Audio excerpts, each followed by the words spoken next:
Salam dostlar, mən Təbriz. Bugünkü videoda kasıb və varlı düşüncə haqqında danışacağam. Hər iki tərəfə eyni pul versək, görək onlar pulu necə yönəldəcəklər. Kasıba 1000 manat verdikdə onu necə xərcləyəcəyini və bahalı görsənmək üçün hansı aksesuarlardan almağı düşünər.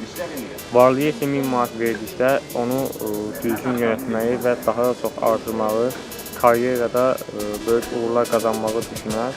Kasıbların iş düşündüyü iPhone alsam hamıya göstərəcəm, görəcəklər ki, məndə də var.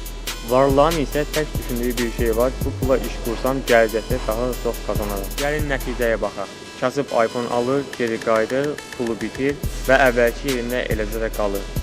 Varlı pulunu işə qoyur, qazancını artırır və beləliklə karyerada böyük uğurlar əldə edirlər. Kasıb pulu qutaranda indi neyniyim deyə düşünərkən, varlı isə qazancımız daha da necə artsın deyə düşünər. Kasıb pul qazanmaq çətindir, imkan yoxdur deyir.